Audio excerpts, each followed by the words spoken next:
Guys, the moment is finally here. We've been telling you guys since day one. The Dodgers are going to the World Series. Guys, the Dodgers are here. It's a dream come true.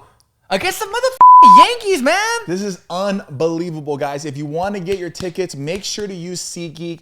The Dodgers are here, baby, and we're going to take over this hoe. And you have no other choice because they're sold out everywhere. Except for SeatGeek. SeatGeek. And come on, you already know we're going to hook you guys up too. We're not going to just let you guys out there dry. You know what I'm saying? Use code La Platica for $20 off your ticketed purchase. That's it. Use code La Platica. That's it. It's Dodger baseball. Let's go Dodgers. Hey, but if you're not into baseball, which I don't know why you wouldn't be, there's also other people that you can go see, like Peso Pluma, Fuerza Regida. Any artist that you've dreamed of seeing, SeatGeek has you covered. Mm-hmm. And remember, guys, red dot means bad, and the green dot, that means good. So get your seats at SeatGeek, and that's it. Dodgers, baby. Bye. Yes. There's no headphones. Huh? You see how it went like this right now? There's no headphones.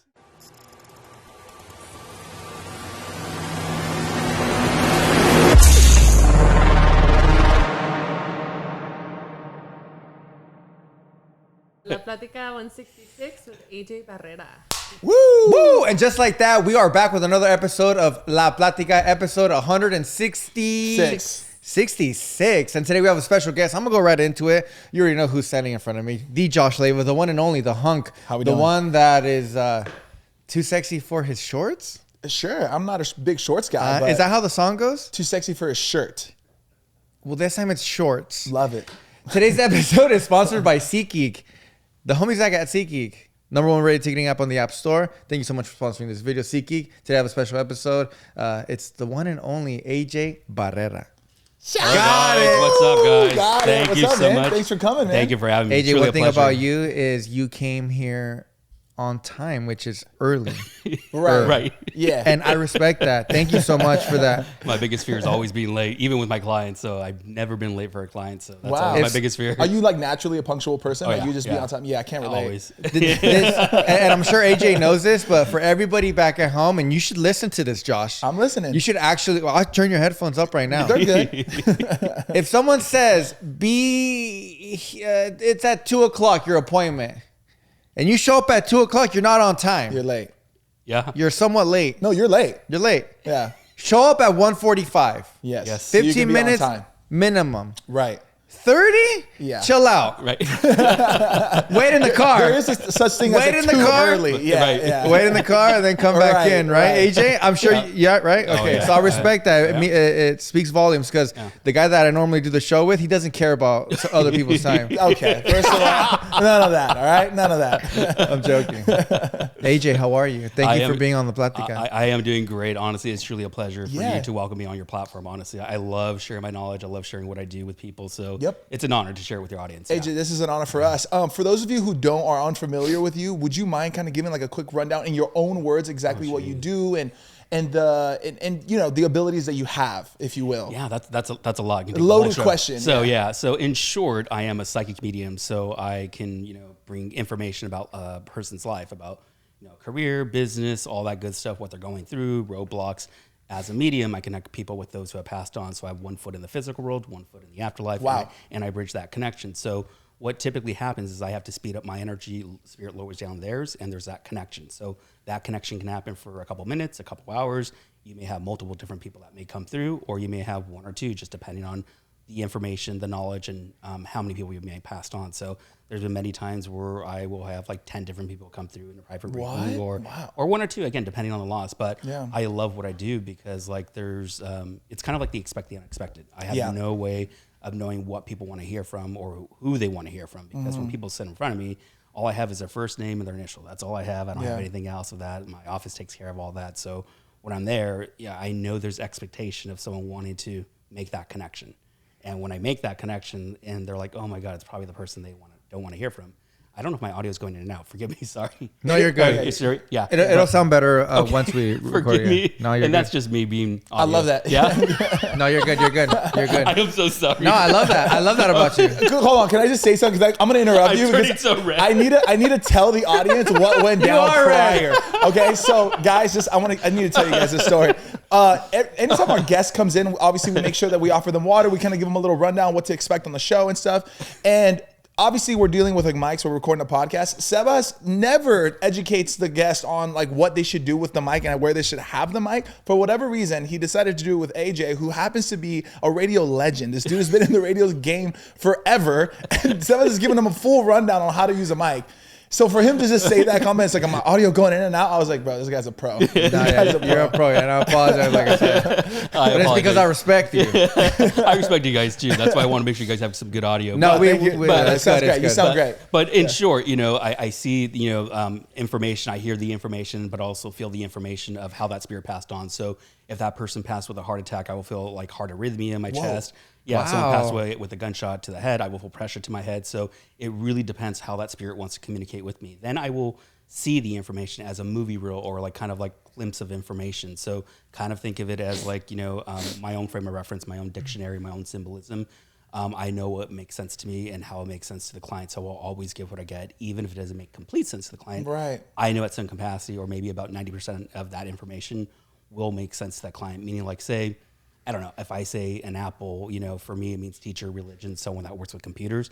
To you could be the person spirit love baking apple pie. So I can totally misinterpret something, but I will always give what I get. And then I hear the information as my own thought, or I will hear it as like a disembodied voice, like outside of my head. So it just really depends on how that level wants to present himself to me. But I will never see spirit as like what you would see on The Sixth Sense with like their face, this way or this and that. It doesn't happen that way. That's more the Hollywood stuff. Yeah. Oh, interesting. I have so many questions. Yeah, me too. Well, the first one, go first. So when you're receiving all of this, and I think I heard you mention this in an interview I saw of you, you're able to like essentially turn it off. Yes, right? thank God. Yeah, and that's something you had to learn. How to do. Yeah. So when I was much younger, I started this work when I was maybe in junior high school. So I was reading tarot cards. So reading all the peers. In junior high? Yeah. So I was a cool kid. That was a really cool kid. Yeah, I was really the that cool was kid. also my question, because you're starting it off was like, how do you start sensing this, some more power that you have as a young, kid? Yeah, I think it was more so curiosity, honestly, guys. Like I wasn't a big believer in mediums and psychics and all that stuff. Weren't? No, I was always fascinated with the paranormal, the X-Files, like all these TV shows and I like that. Yeah, all that stuff. So it was more so like, you think of like I Dream a Genie, Bewitched, like all these kind of like woo-woo stuff. And I'm like, oh, this is interesting. So I started kind of going on my own journey, my own process, and trying to understand like, mediumship itself. And I wasn't there to like prove anything, but have an understanding. Like, how can people like on this television show bridge that connection with that person in the audience? How can they bring through their mother, their dad, their loved one, and provide that specific information? So I started going on my journey of just messing around with the tarot cards, and from 6th grade to 8th grade, I was reading my peers around junior high school, and I thought I was a good guesser. I was maybe I'm just guessing all this information. Wow. Maybe I'm just so guessing. you even doubted yourself. Yeah. And I'm still very skeptical, even though I do this work. You have to be skeptical about doing this work, because I think sometimes if your ego gets in the way, you allow that energy to kind of like continue to kind of take over that reading. So most of the time I have to kind of step back and allow spirit to step in. And whatever messages come through. You have to get out of the way, essentially. Oh yeah, absolutely. And then you're also dealing with very sensitive topics as well, so you also want to be very careful on what you're doing and respectful. Yeah.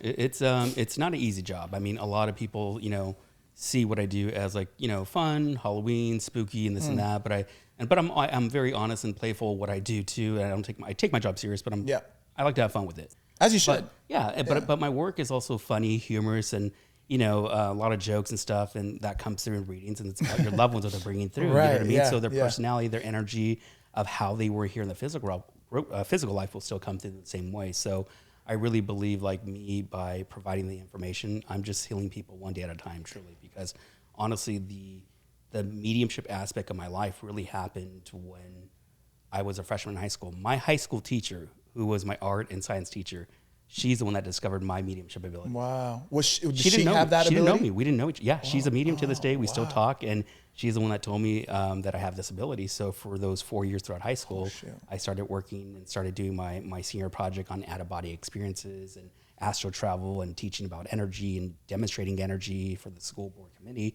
So there's a lot of stuff that was going on. So for me, it was trying to, again, have the understanding, but also being logical of what I do. So even though I do the work that I do, sometimes I wonder, like, it cannot be that easy what I'm getting, because some things are so left field to me. it makes complete sense to the person. Like Wow. a great example, I was doing an online reading for this girl. Her mother was coming through, and I said, like, I don't know how young or how old you are, but she looked fairly young. But your mom is showing me Chili Willy. And I don't know if you guys remember Chili Willy. That's a penguin. The penguin, the cartoon, the little Did you thing. know that? Okay. See, most people Buy wouldn't a know. TV. Right, right. Yeah. So, yeah, so it's about this little penguin. He's like a 90s or early, like 80s. 90s, 80s. Oh, okay, cartoon. okay. You know Yeah. Chili Yeah, Willy? There we go. Yeah. Mhm. There we go. Yeah. The cutest penguin. It's so cute. So I brought that up, and the girl starts crying. She goes, "Oh my God, my mom has. I have a photo of my mom in this Chili Willy frame with a Chili Willy statue." So she emailed it to my office the next day. Then the following day, that she was going to the grocery store, she found a random penguin napkin on the floor. So when you think about signs and signals, sometimes something that small is something we need to pay attention to. Yeah. Wow. I'm so curious, and this is slightly off topic, kind of, but like, what do you think happens when we die? Like, what are your thoughts on that? Yeah, so death, the saying is death is merely a transition. We're pure energy. So we do have a physical body, obviously, here. But when we die, we don't take that physical body with us. So all the illnesses and the conditions and all that stuff is left with the physical body. Those that had, like, mental health issues, schizophrenia, like whatever they were going through, that is also left behind. Wow. The soul still continues to evolve and grow. So we're not the quote unquote the same person, but we're the same soul, if that makes sense. Entity. Yeah, Yeah, entity. okay. Yeah. Well, kind of think of our soul as like a fingerprint. You know what I mean? We're the same energy when we transition, but we continue to grow and evolve and learn the life lessons. Like, I see this in a very direct and literal way, that our physical life is our high school. When we transition to the afterlife, it becomes our college. And we continue to learn and so on and so forth, and meet with other loved ones and our pets and all that good stuff as well. And we clearly, I mean, we remember our past life, right? Some of us do. Okay. Yeah, some of us do. You know, for me, I've done a past life regression when I was 20 years old. And I remember 3 of them of the 7 past lives that I had. Cool. Yeah. And How did you know there were 7? Because of what the regressionist took me through. Got it. And I was talking about the other 4 that were coming through, but they weren't strong enough for me to remember. But the other 3 were so dominant of the information, the recording. One of my past lives talked about why I do the work today. And I always question, why do I do this work? Yeah, like, why me? Why me? Yeah, exactly. So the reason why is that I was some sort of like colonel or in the war, and I'm part of this baton. Was it Baton, yeah. Yeah, baton. Yeah, baton. And I was in charge of this group, and I sent all these people out to go kill after these people. So the reason why I do the work that I do today, because I'm supposed to make up for all the lives that I killed back then. Wow.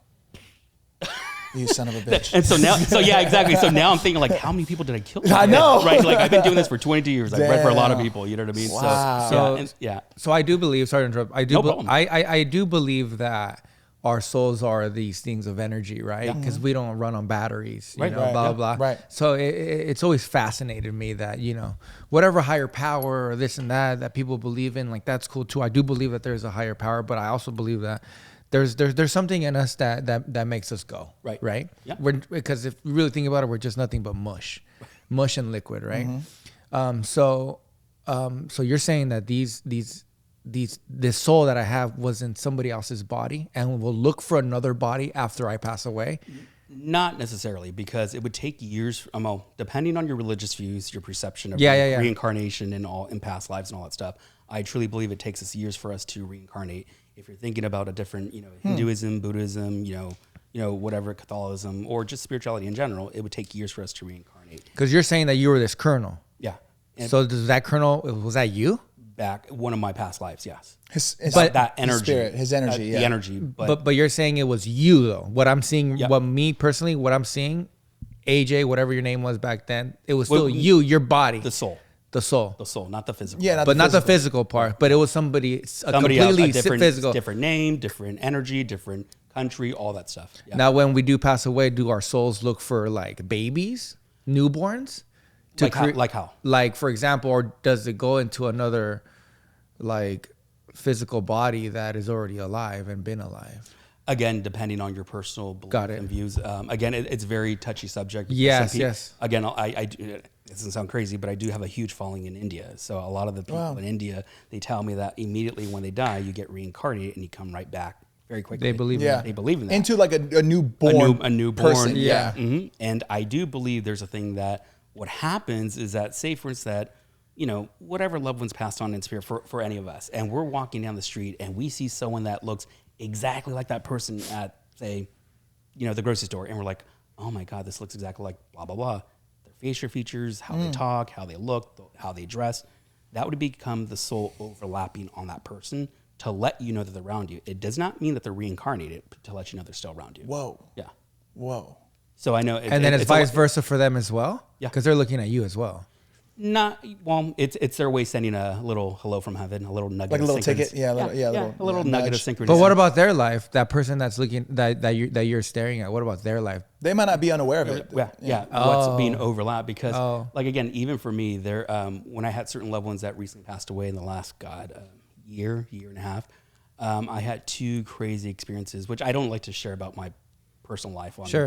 the podcast. But what I can say is that they were 2 profound moments, even for me as a medium, because the 2 individuals that I saw have passed on within months later were at the same location at the same time frame, like of the day. It was kind of weird because I'm like, same family, they're all related and all this stuff. So I'm like, okay, what's the purpose? And even for me, it's just their way of just saying hello. Wow. Like, it's just that simple. And I think we all look for, like, what's the big almighty message? Like, what's the sign? What are they trying to tell us? Even in dreams, like, what's the message? What does this mean? Yeah. I'm okay. Yeah, I'm around good. you. Yeah. That's it.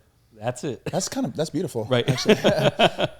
So do you think that like anybody has this ability to do this to a certain degree? Yeah, I'm glad you said an ability, because that's what I always tell people. It is an ability. I don't think it's a gift, because it's something that we all can develop. Yeah. Okay, that was gonna be my next question. Like, do you get better at it? Yeah. Oh, yeah. I mean, for me, my vocabulary, my frame of reference, my symbolism, my symbology, whatever you want to call it, continue gets bigger and bigger. You know what I mean? Wow. With my frame of reference. So everything's out of my frame of reference that's going to make sense to me. So unfortunately, during the pandemic, and a lot of people were, going and, they were on respirators and life support and all that stuff. So now I would say about 90% of the time, anytime I see a respirator in a reading, I know someone passed of COVID. Wow. That became a new symbol. So I'm continuing to have new symbols. And I have some unique symbols that make complete sense, but I also have to understand what the meaning is. And my symbols will always be my symbols. They will never change. So if you ever hear me talk about this, it's because it's part of my frame of reference. It's how I understand it. It's my own vocabulary. And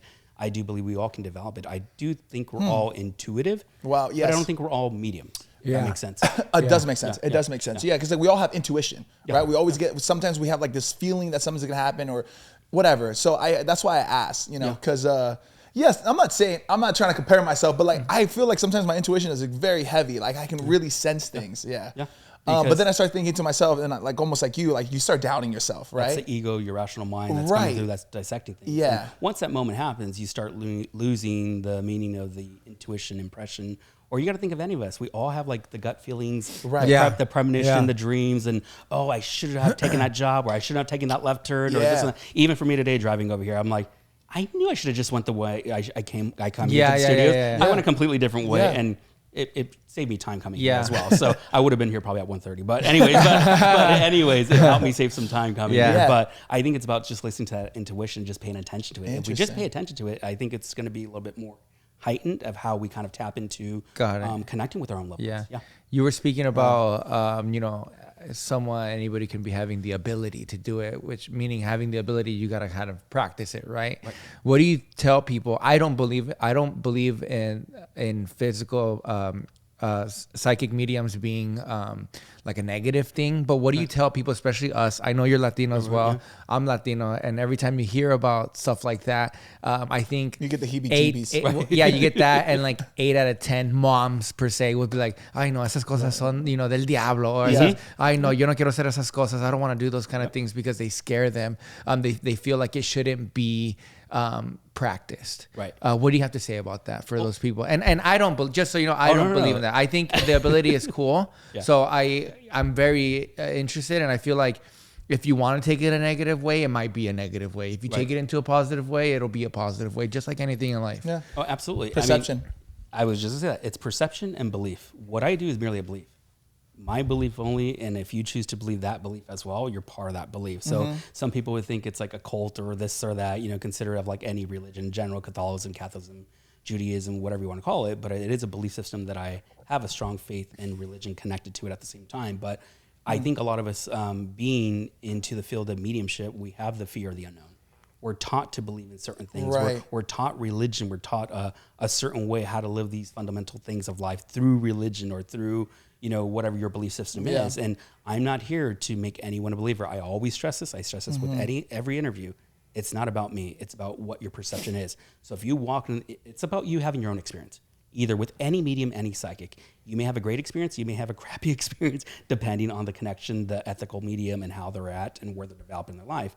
But I think it's about understanding, again, your own self, your own process about your belief system. Is it something that you want to kind of scratch the surface with and say, you know what, maybe I kind of want to look into this. Maybe I might want to read some books, or maybe I don't want to be around it because my mom or my dad said it's taboo, it's the devil's work and all that stuff, which my parents grew up that way. They thought what I was doing was taboo and this and that. Like, they weren't big believers in it. And then over the years, they realized me, like, just talking to random people, like from Kansas City on the radio, or like, you know, Michigan, wherever I was doing readings for people over the telephone live on radio. Yeah. And my parents realized, like, okay, you might have something. You might have something going on. And I think it's about just having an open belief system. Yeah. And you're kind of affecting people in a positive way, even if it's a negative message. Yeah, You're still, it's still a positive thing that they're experiencing with you, correct? Oh yeah, absolutely.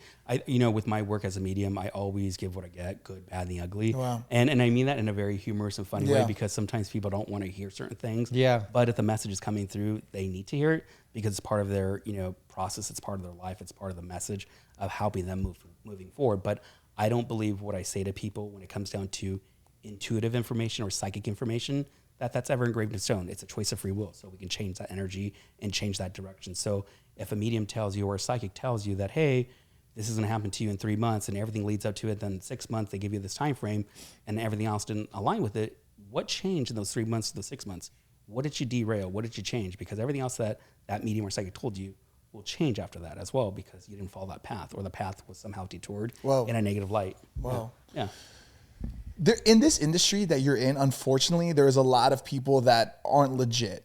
Yes. How does somebody differentiate whether they are or not? Are there like telling signs? Are there key things that people can look for if they are looking for psychic or medium help? Yeah, I think it's just really referral, word of mouth, how long they've been into it. Yeah. I don't think it's about any of the TV shows or radio shows and all that stuff they've done, to be quite frank. I think it's about how long you've been doing it, your reputation, and how ethical you are doing this work. Being ethical in this work, like any job, speaks volumes. Absolutely. And I think for me, I'm always trying to educate people about the work, about recognizing signs, signals, briefs, and all that good stuff.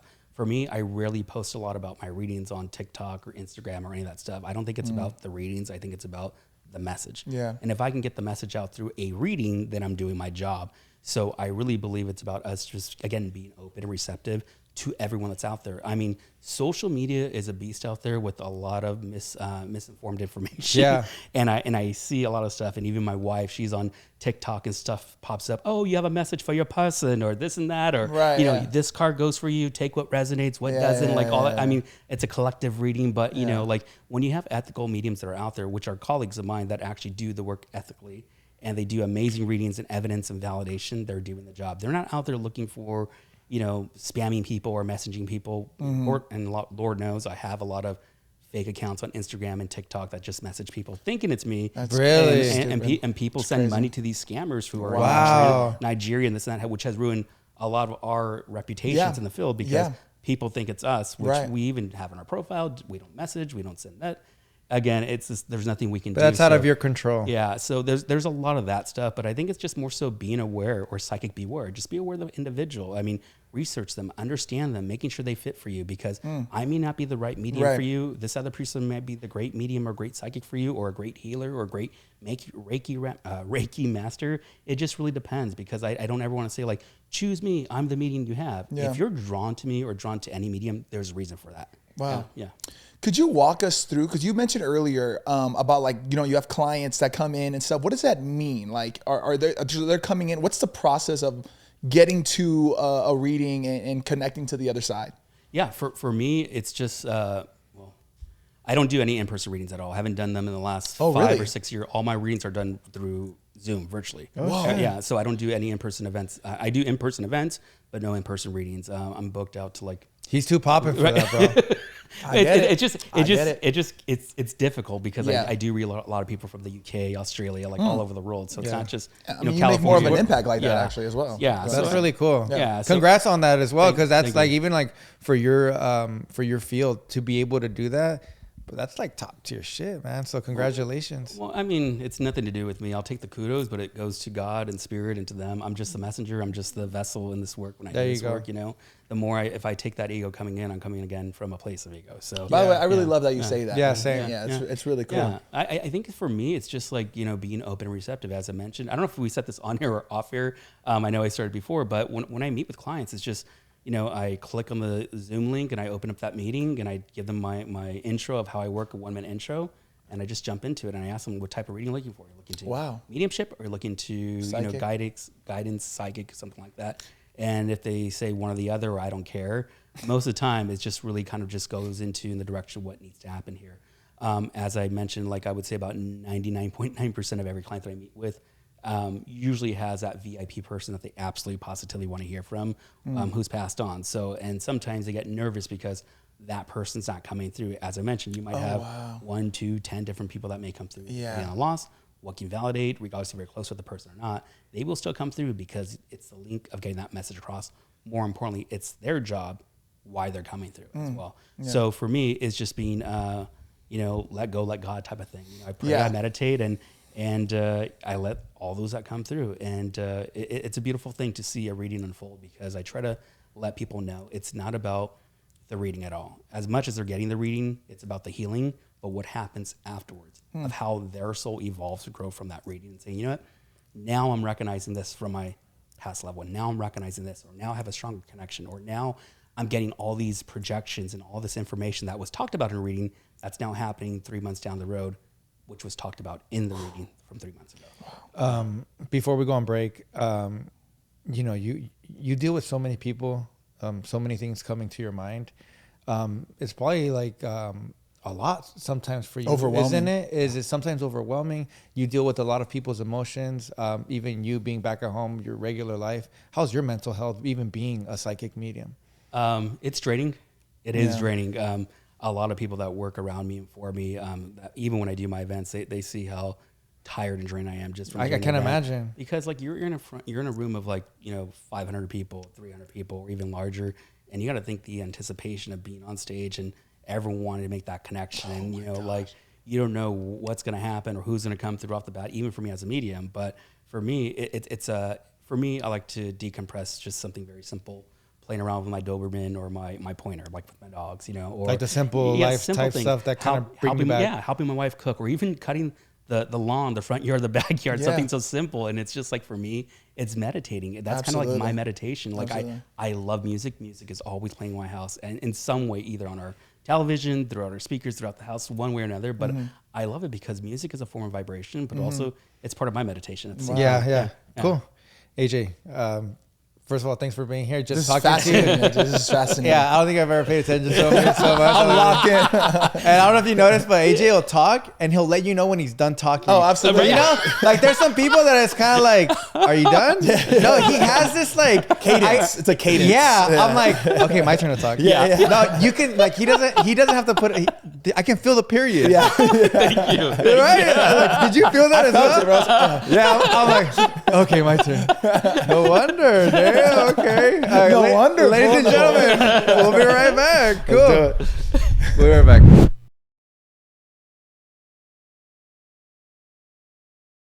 Cool. We're back. Thank you guys so much. Hope you guys are enjoying this episode as much as me and Josh are. We're having a blast. AJ, hope you're having a blast as well. Absolutely. Absolutely. I wanted to know as well, because I know this is you've probably been asked this many times, and I know people back at home probably are a fan of this as well, and I want to know your thoughts on it, and that is the word astronomy.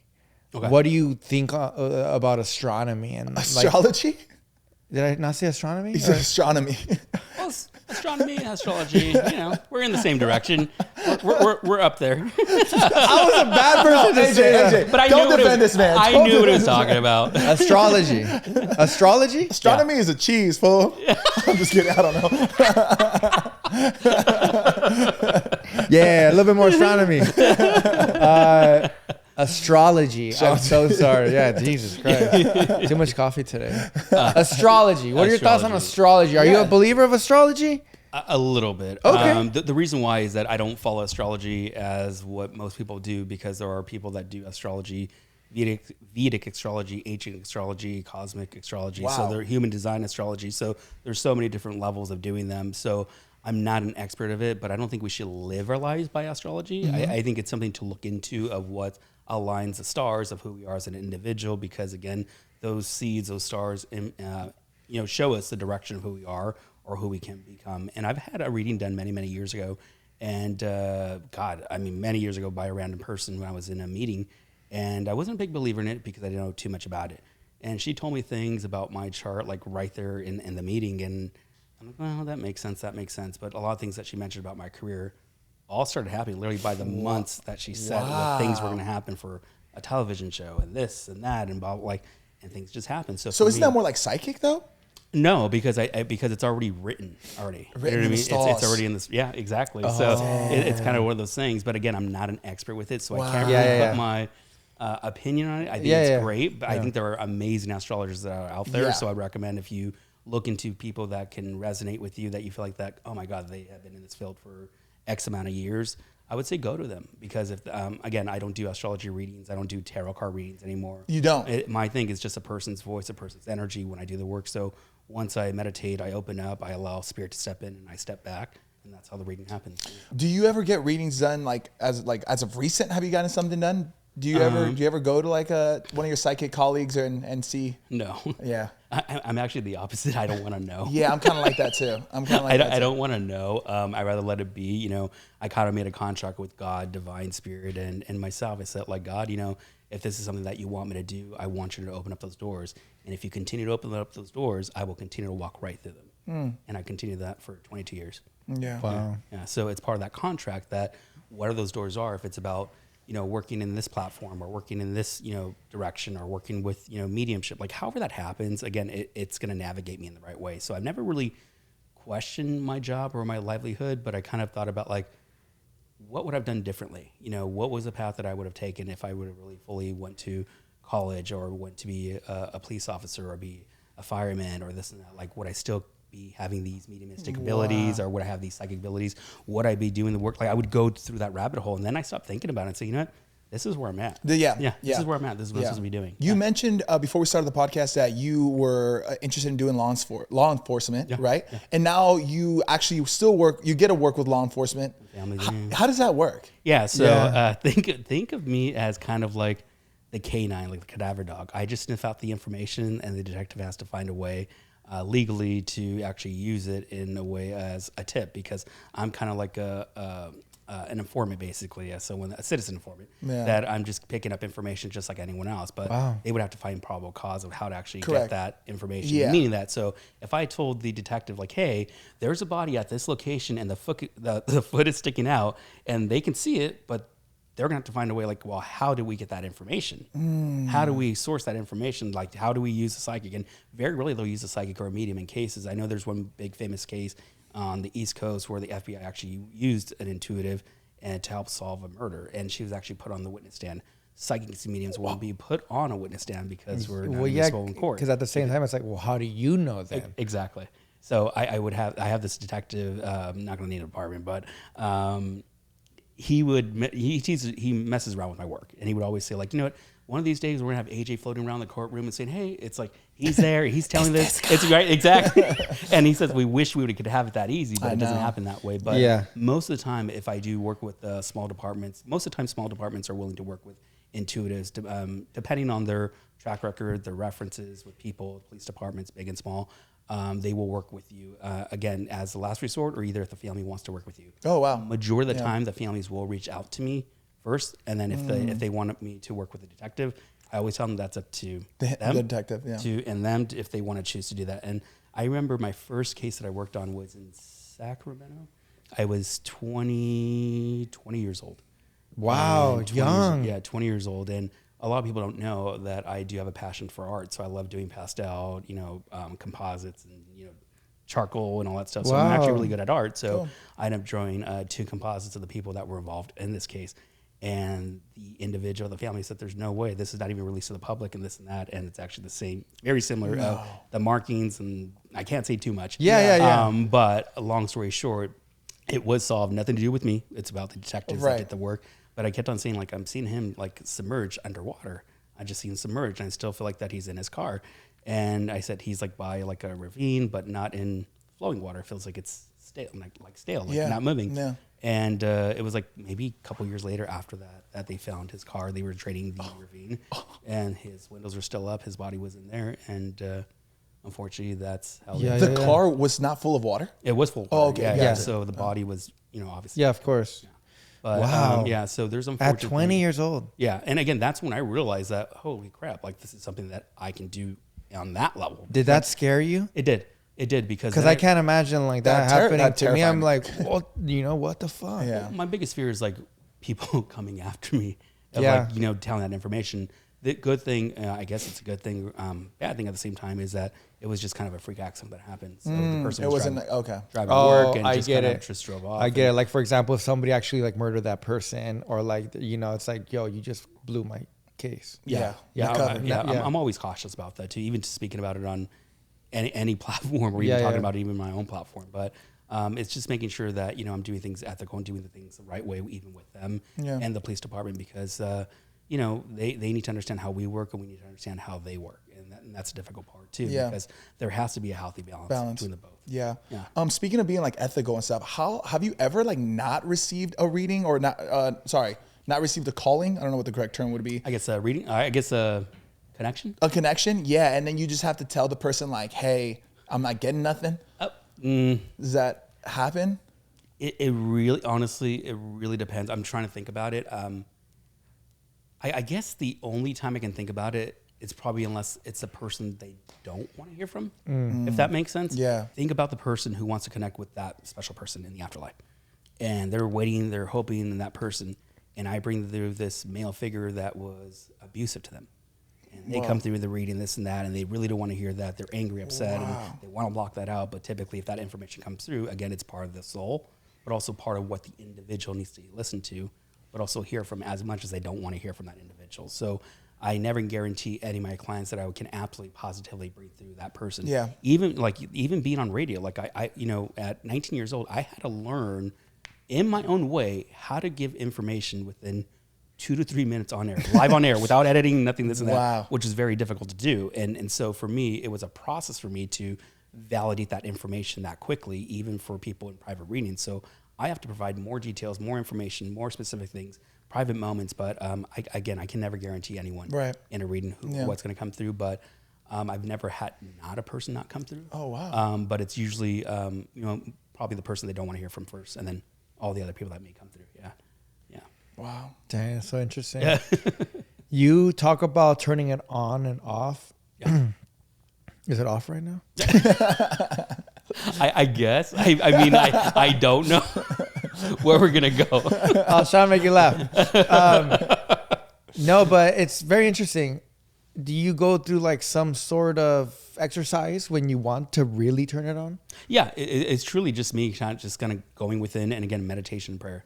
That's what I do. It's like, it's my number one thing, even when I do any type of like work of clients or shows or whatever, when I'm up there, because I have to be, again, the vessel to deliver that information. And if I'm up there not doing my job, then I'm not doing my job. Right. And so again, there's part of that expectation of, wanting that, like, again, turning it on and off is a big thing in this work. It's like that battery always on.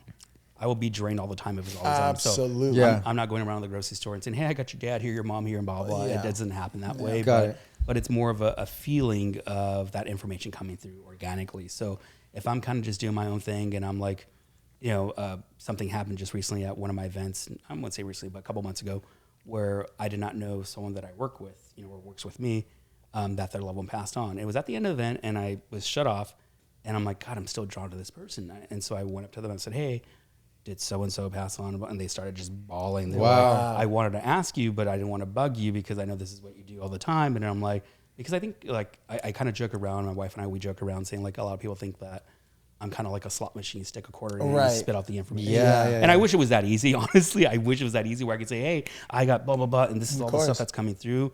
I'm sure there are people that can do it in an unethical way, but I think it's being respectful into everyone's privacy. It's like me going over to your house and say, not knowing your family and this and that, and I just help myself to your refrigerator, eat all your food, and say, okay, thanks, and I walk away.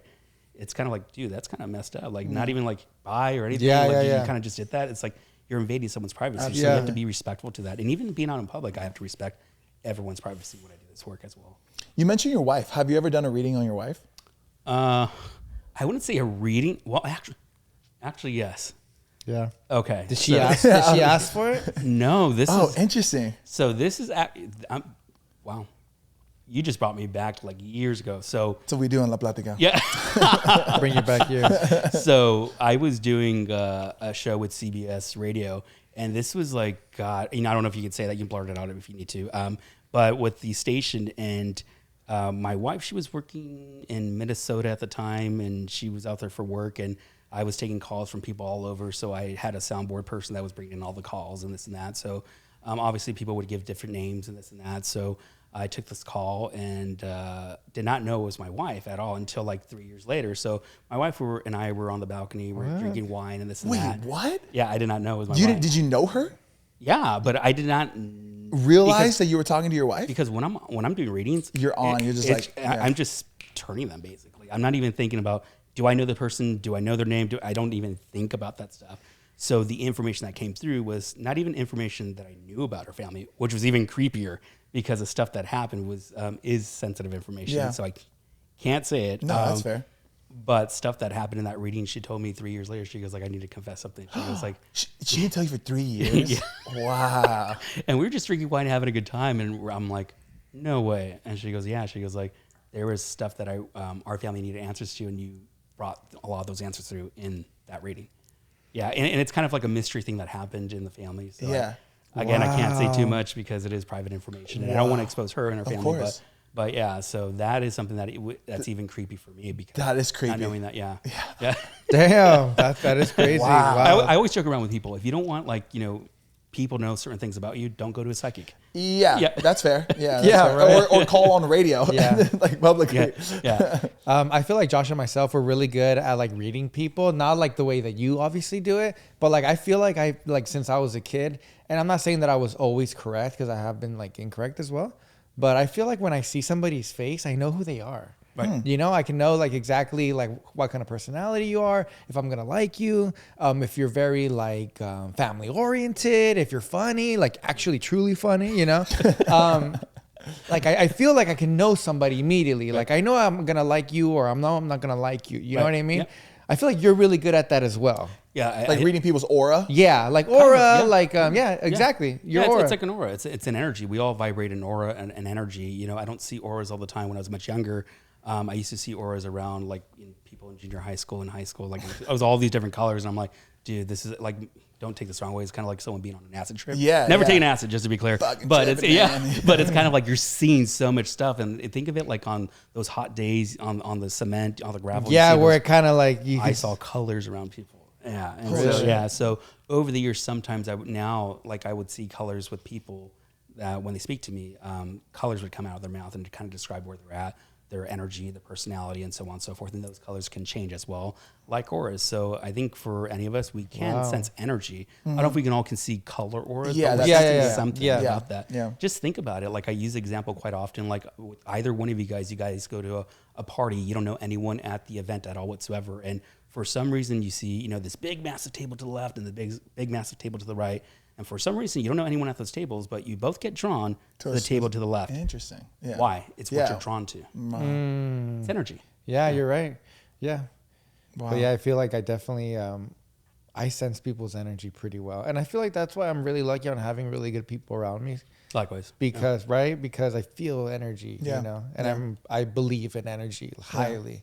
So with that, do you see like dark energy as well? Do you feel like you can feel somebody's like if they're not necessarily a good person or? Yeah, more of the living than the dead, to be quite frank. Wow. Yeah, which is pretty large statement to state. Yeah. Because like I never really have worked with anything negative or bad or so on on Really? and so forth, unless I somehow provoke something, meaning like going to an investigation site and I'm provoking and saying, hey, come do this, come do that, you know, making the spirit angry. You're kind of provoking that vibration, that negative energy. But I fear more of the living than the dead, to be quite frank, because I feel like that there's more that they can put out there, more harm that they can do to us. And you got to think of it just like, you know, social media, like the trolling, the bullying, like all that stuff. Like that's part of that negative energy that we all have to experience. Like I tell people like one thing, like I don't do, like I don't bother looking into social media of like who I am, what I do, or Google, like read comments. Don't do that. Avoid because Reddit. because like it's kind of one of those things that people are going to continue to kind of put their own opinion, their own thoughts, their own emotions, but also too, like being a medium or any person that does this work as a medium, grief is a big thing. And people in their grief, they are angry, they're upset, they're mean. Yeah, they're mean. And I experience a lot of people that way. And I've experienced a lot of people who are just amazing just to have like 2 minutes over the telephone call on a radio show just to speak with me. Like it just really depends. And then people want to hear those specific things. So I think for us, it's just really recognizing where someone is at in their trauma, which I don't know where everyone's at in their trauma because, again, being ethical in the work, I don't know where someone's at in their grief. So if I walked up to someone and said, hey, I got so-and-so here for you, they might be pissed off because like they're not ready to hear it. Wow. You know what I mean? That's fair. Yeah. And so it's really having that understanding about this whole work, because I wish I can do, you know, man on the street, not really, but I mean, it's kind of one of those things that people the slot machine right. like aspect. Yeah. Switching Switching gears, you have done some consulting for some films, right? Yeah. Like Final Destination, which is one of my, like, I don't want to say favorite films, but like it's the first one's everyone's favorite. It's nostalgic. Yeah. And then also Insidious. Insidious, they had me as more of like to speak upon it, more of the paranormal and more of the aspects of the evil and the stuff. Oh, got it. That was like the 5 or the recent one that just came out. Oh, really? Honestly, I don't watch a lot of movies. I was gonna say, are you into horror films and stuff? Oh yeah. okay. I'm all into that stuff. But I'm more into true crime. True crime is my biggest thing. Yeah. Like I'm all into that. So my wife always jokes around. No matter what I watch or whatever, she goes, "Let me guess, someone died." And I'm like, "Oh, yeah." You know what I mean? But I'm just so into this because I think it's just I have a passion for it, but also an understanding of where the family's coming from, but also to see the work that these detectives go through to actually solve these cases, because I really believe that they are actually talking to the dead just through evidence. Yeah. Cool. And plus you have some crazy. sort of passion for law enforcement. Yeah. So, but you have consulted on like horror movies and stuff? Yeah, if they seek out to me for whatever it is. Yeah, because I was going to ask that, like for people back at home, what does it mean to consult? It could be on a movie. The perception of what the process is. Is this right? Is this too Is far? this accurate? Yeah. Does this make sense? Yeah. They don't want it to come off as cheesy, more of like realistic. Authentic. To create that authenticity. And you can only make things certain, authentic as you can in Hollywood, to be quite frank. You know what I mean? Because they're still going to put their spin of the woo-woo and this and that and all that stuff. And, you look at certain movies like, even like the Pixar of like Paranorman, or is it Pixar 2 as well? What's the other? Is it Coco? Think of that. I don't know if that's Disney or Pixar. I don't know if they're the same, to be quite frank. Yeah, honestly, same. Yes. Okay. Yeah. So it's kind of the same thing. Like when you look at those things, it's like, Coco, you think of the movie Ghost from like the 1990s. I don't know if you guys remember that movie. Some of you, Not Ghost. No, not Ghost. It's with Patrick Swayze, who's now I've heard of on, this movie for sure. Yeah, they did an amazing job portraying like really? the afterlife and the entities and what happens. I'm gonna watch that tonight. Then Sylvia Brown. You feel like it's pretty accurate? Yes. Wow. It's actually one of my favorite movies. Oh, I'm watching this tonight. I talk about it all the time. Oh, I can actually tell you that movie Swayze. word for word. That whole No movie. way. I swear. Wow. The only movie I can do that, I think, is the first Fast and the Furious. Oh, right. Don't worry about it, cut. Yeah, cool. if you watch the movie, you'll see the character Whoopi Goldberg, Oda Mae Brown. She's a psychic, and she's like scamming people out of money, saying that she has these abilities and this and that. And then Sam Wheat is the ghost that visits her, and then she starts hearing spirits, and then more spirits, and then it would be an interesting watch for you guys. It's an older movie. Yeah. I mean, the graphics are, the CGI is not the same as like what it is now. Yeah. But Yeah. it is It's different, nice. but it's pretty accurate to what I believe the afterlife, what happens, and what I do, and how she works as well. So it's pretty close movie. I love that. What is your favorite movie? Like horror movie? Ghost. Other than Ghost. Oh my God. I don't know if I have a favorite. I can't say if I have a favorite. If somebody asks you, let me watch a movie that's going to scare the shit out of me, what are you going to tell them? I don't get scared that easy. Really? I don't. I think because I Really? feel like I'm walking. Bro, he talks to the work. other side. Right. Of course. I think because I'm walking in this work. Yeah. I think the smallest things do fear me are kind of like the simple things in life, like say Heights. you know, Yeah. something like that. I have Snakes. snakes a little bit, needles, anything needles, like doctors, Yeah. anything like that. Blood work and But, stuff. Yeah, you're terrified. Nope. I will I'm a get big- why I'll get. Really? Yeah. Nope. No, for me, it's heights. Yeah. Heights. I don't know what it is. I can, even just saying the word, my palms get sweaty. Past life. Oh, Could be a past interesting. life, yeah. Could be a past life. Could have been like something that happened from an accident. Yeah. You know, you falling off a cliff. Like who knows? Could be a past life, because sometimes our trauma is from a past life experience. Sometimes if we do pay attention to certain markings and scars that we do have our body, so if there's say a big scar, like say, or a birthmark right. on the side of you, Yeah, that could I've represent heard this. something as a past life. So there is some accuracy to this. Wow, interesting. So do you ever have people come to you with readings of like they want to know about their past lives? Yeah. Is that stuff you can do as well? Absolutely not. I'm honest, and I make sure it's on my website. Like, I don't do past life. Yeah. This is my mediumship or guidance. Like, these are my main thing, because I don't want people, you know, a person to sit in front of me and they want to, you know, specifically focus on a past life session or Reiki or something like that. Or what? I'm sorry? Reiki, which is like healing Oh, with the okay. hands, you know, something like that. But I don't focus on any of that stuff. Yeah. So my main thing is mediumship and psychic work, intuition, and so on and so forth. I'm sure you get challenged all the time. 100%. And people, I'm sure like people, I've heard this about psychics where people be like, oh, if they're psychic, like how come they haven't won the lottery? It's like, I'm sure like a common thing you get. What do you normally, like what's your rebuttal to that? Like, what do you say? It's not for our use. Yeah, okay. It's not for our use. I mean, as much as I even want to try to use it for myself in ways that are either to benefit me in some capacity, it always backfires. Wow. So I don't think it's anything that I can do. And I don't play the lotto. I don't do any of that stuff because Yeah. I don't think it's part of that process. But I remember a couple of times my brother, we would go to Vegas quite often. I don't do a lot of gambling. I already know where this is going. And so my brother, we get there. I remember the first time we landed at the hotel, and he goes, "Hey, you know, like I had cash on me." He was like, "Do you have any cash?" And I go, "Yeah." He goes, "Give me $40." I was like, all right, let's go to roulette." He goes, "Which one?" I do you knew think?" it. Right, I yeah, knew it. that's I was it. like, AJ, red or black? Yeah. And sure enough, boom, and then boom, and then boom. Wait, and then- what? Yeah. He started winning and winning. You were telling him? Yeah. And then I felt so bad. I said, okay, I'm going to stop. Why would you feel bad? Well, because that came right back to me because I started playing. I lost all my money. Wow. Wow. And so for me, I'm like, okay, this is not good. So I don't go to Vegas. I don't do card counting. I don't do any of that stuff. Right. Nor do I know how to do card counting. Yeah. But I'm not into that stuff. But I'll play slot machines. That's about it. I don't know much about card tables. Well, I'm and- pretty sure you're better than the average Joe.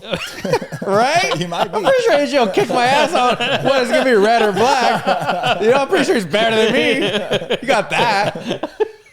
Shit, man. Shit, I was about to say book our shit right now. Shit, I got you. Hotel, you look like the Encore kind of guy, right? Yes, you do. Okay.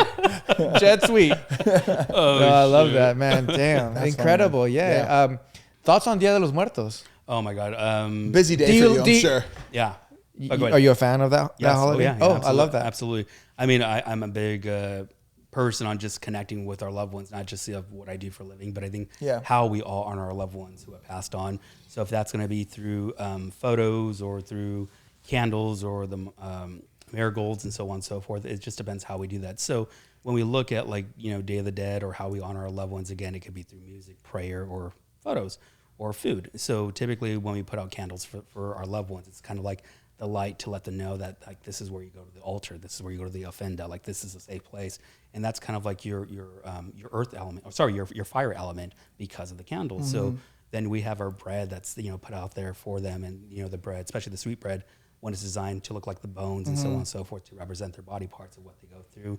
And then if some of us do put out salt, salt is a big thing. It represents purity, but also can represent the purity of that soul and also the journey that soul is making. Wow. And then water is a normal thing because of their thirst of the long travel that they have. Right. So I'm a big believer into doing that. And I just believe that it's how we can continue to honor their legacy, even the ones that have passed on, like say 50 years ago or 20 years ago or a year ago, or we can learn the history about our loved ones because oftentimes when I do this work, a lot of people don't know the history of, like, say, their great grandparents or their aunts or their uncles. They only know their grandparents or this and that. So by us honoring them, we need to do that. We need to speak with them. So speaking to them doesn't have to be like this. It can be just a casual conversation in your head, or a thought, or a feeling.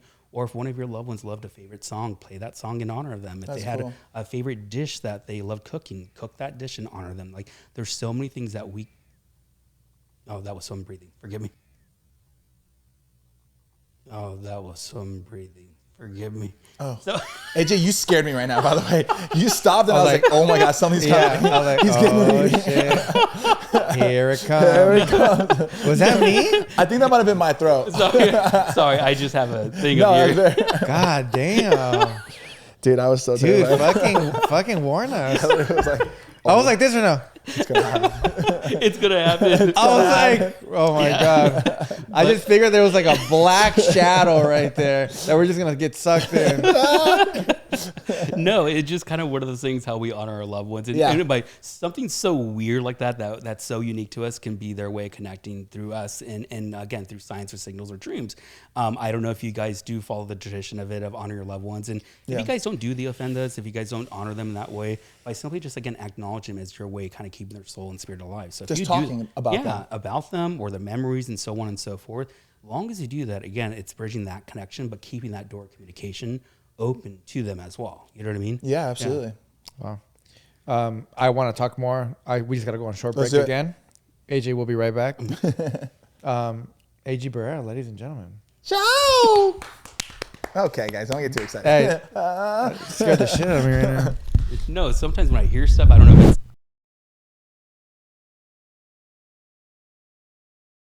Wow. Well, AJ? You ready, AJ? Yeah.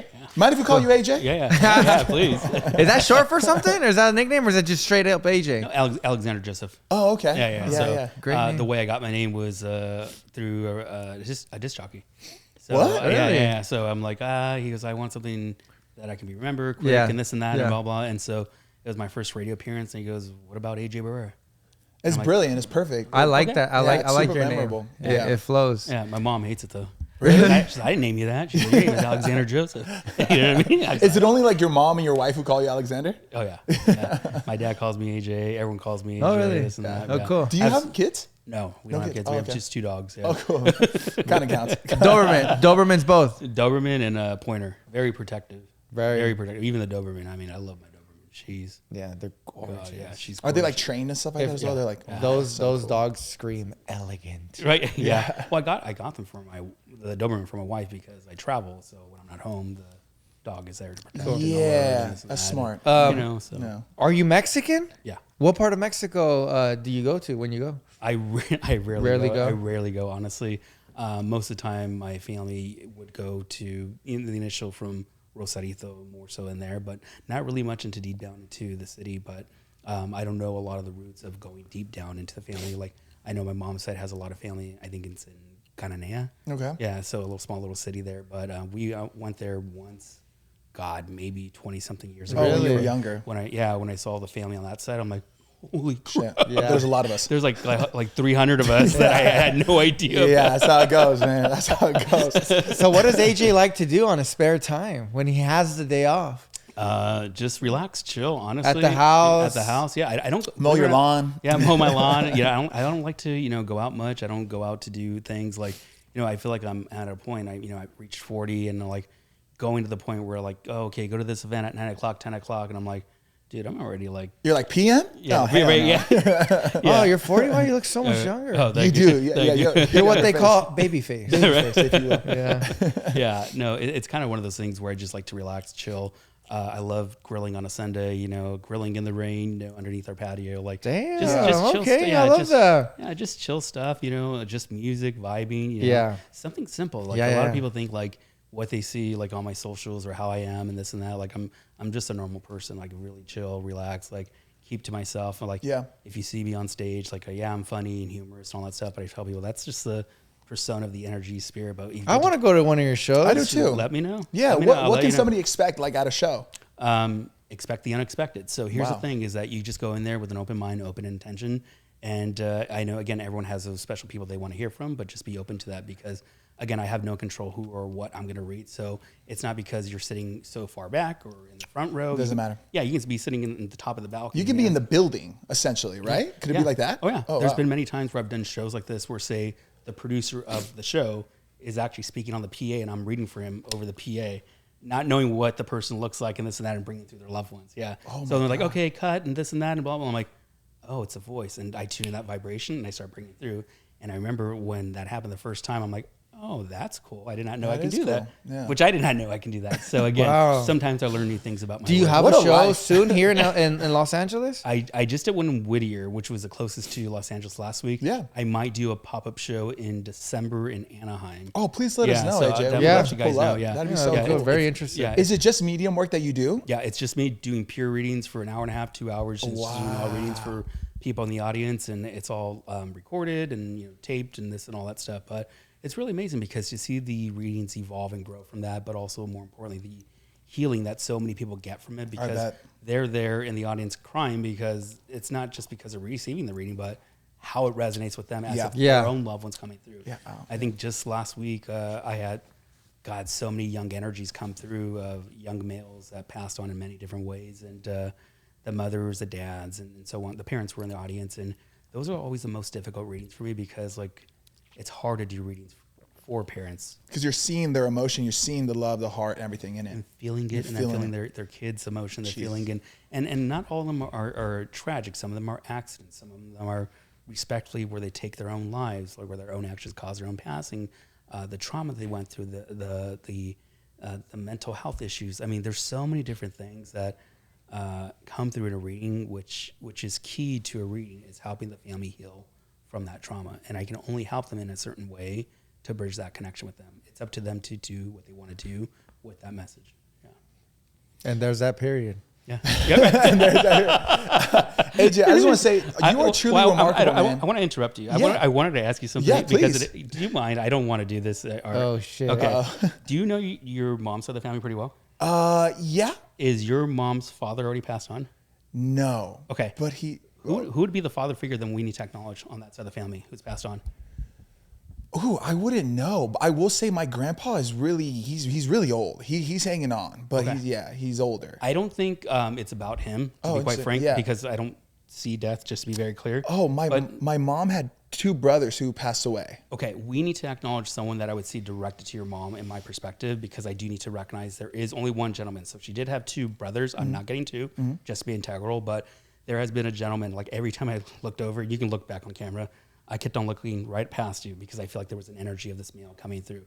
It's interesting here because when he shows himself to me, he doesn't feel close to you. So did you not have a long? No, okay. I didn't know. Yeah, because he doesn't feel like as if he was influential. No disrespect. No. But I just feel like that he kind of wants to make a little cameo appearance and say, "Hey, I'm here." He's also bringing up something very interesting relating to him, and I don't know how much you know about that uncle figure, but I always get what I get, even if I'm wrong, and I don't mind being wrong. But there's a way that he's bringing up himself where he takes on a sense of accountability, but not like. He's taking it on for more so his medical issues that he did not take care of himself when it was here in the physical realm. Does that make sense? It does. When he brings this up here, there's a way with him that he wants to apologize to your mother because he's telling me to tell her that there was some verbal on loose ends between them before he passed on. Not that they weren't fighting, but I feel like if there's some sort of sense that he wants to thank her because he didn't have that opportunity to thank her for taking care of him, if that makes sense. Oh, my God. Yeah. So I feel like there's a reference to your mom, and I don't know if your mom's open to this work. And if she's not, you can always say, "Hey, mom, like, weird, I had a dream or had a guess." Like, again, people have different religious views, but I feel like this gentleman needs to be around your mom now, not only because of honor our loved ones and so on and so forth, but there might be a significant moment now, either to her or perhaps, either to her or to him. Is the month of October significant to your mom? Or to him that you would know of? I wouldn't know of. No. Okay, if it's not that, it's going to be the early of November. Wow. That we need to bring up here. So this is why we need to acknowledge either to him or to her. Yeah, to either him or her. I don't think it's going to be like to your grandmother or anyone else, but I feel like it's his way of making sure we give the validation to your mother in a very, very big way. And I'm going to say something here, and you can edit out whatever you want to, but you're open for me to being honest with everything. Please. When I need to acknowledge the uncle figure, her brother, there's something very interesting with him, which he's showing me a sense of what I would see as, I don't want to say an addictive personality, but I kind of want to go there, if that makes sense. Okay. There's a way with him that he's saying, I should have taken better care of myself, because he keeps on going in circles with himself, but removing your mom away from him. So again, whatever happened that your mom feel like that she could have done to prevent or assisted him, tell her, like, dust your hands clean. Because I feel like it's important for her to understand this. And also, on that side of the family, would there also be a Joseph or Josephine there? Not that I could remember, no. Okay. Not too sure. Bring it up here, because there is also like a Josephine or Joseph that we need to bring here. I don't think it's John, to be quite honest. It's not Joey? Who's that? Well, I know that's you, though. But no, I'm Josh. Oh, okay. Who's Joey? Joey, if I'm not mistaken, that is her brother's name. Is it? Okay. I thought your name was Joey. I am so bad. No, it's okay. It's okay. I feel like an idiot. Sorry, guys.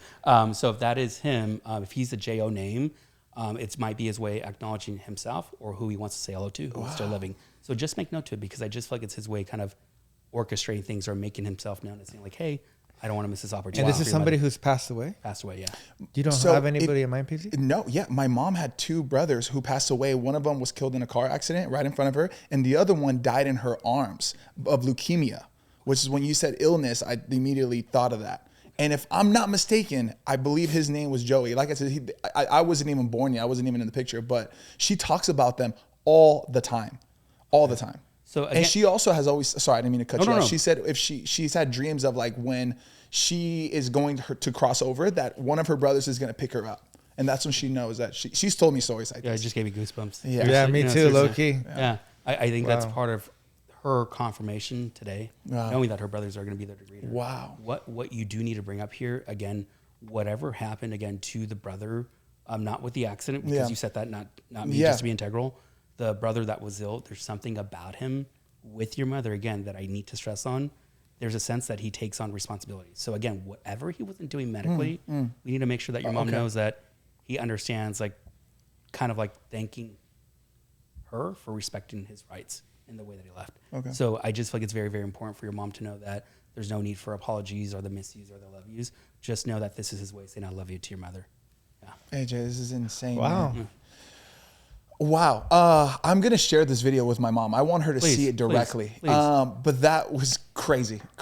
You know what's funny? I really wanted to see your work.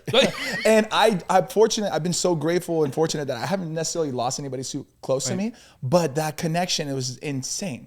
Because that's as close as death I've come to, is just hearing my mom talk about her brothers. Wow. All the time. All the time. What I would look into is, for you, honestly, is the things that don't make sense typically become the biggest validation, because you don't know about it or it's third-party information. Wow. So if you ask your mom and she goes, oh yeah, like, now it's significant to this uncle, or perhaps to the other uncle, the one that passed away with the accident. If that is the case, then that might be his way then saying that's who I'm with. Something that simple. Wow. Yeah, so just ask again. Don't try to make it fit. That's not your job. No. I always tell people, again, the things that don't make sense become kind of that validation. Yeah. I'm very curious to see how my mom is. That's what I was going to say. I feel like even you might have been somewhat confused, but if your mom listens to this exact conversation when it's live, she'll feel something much different than you maybe. Maybe there's something your mom hasn't told you, or that maybe she totally forgot about, or maybe she has a connection, or there's something that she's never even said, because maybe it didn't matter for her to tell it to anybody. Yeah, true. Yeah. Wow. Yeah, there's a lot of things that happen in readings where people, again, just don't remember, they forget, or it's private. So it just that's right. It only makes sense to them, and nobody else knows and needs to know. Essentially, maybe. There's nobody making me.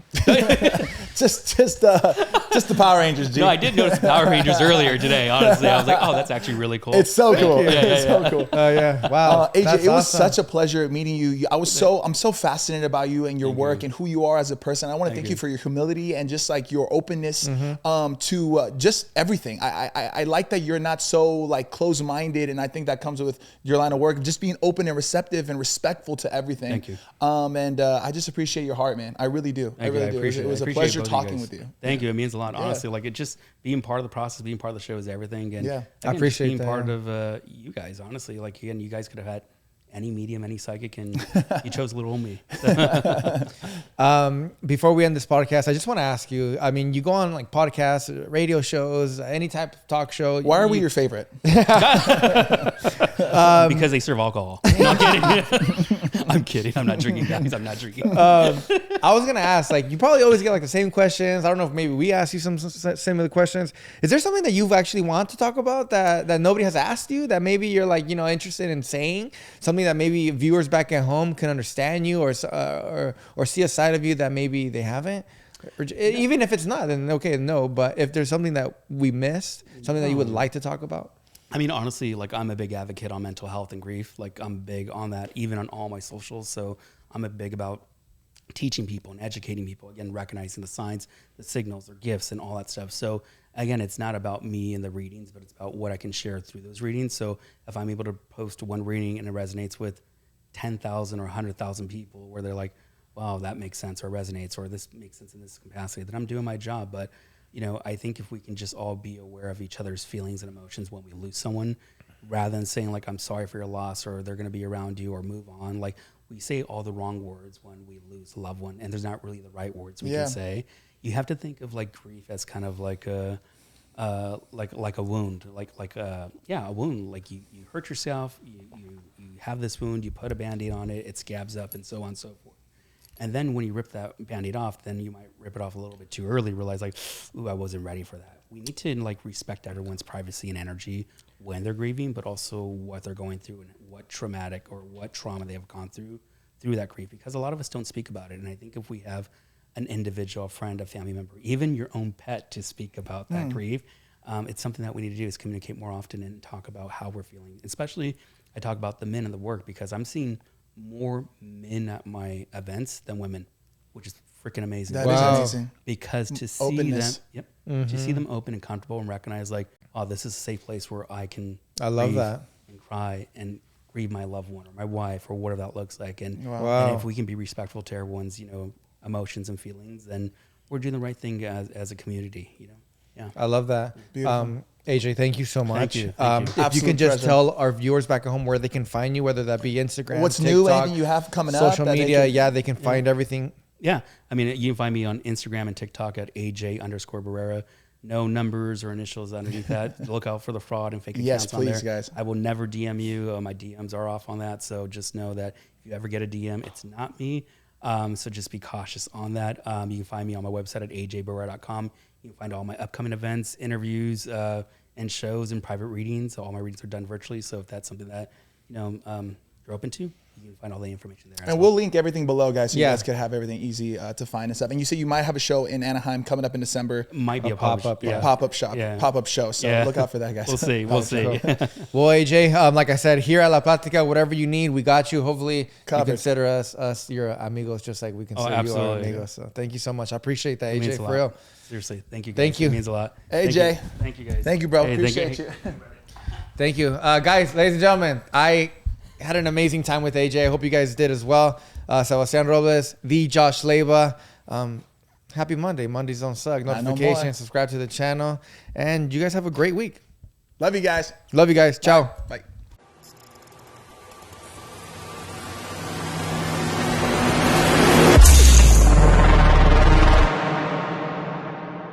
You really think about it, we're just nothing but mush.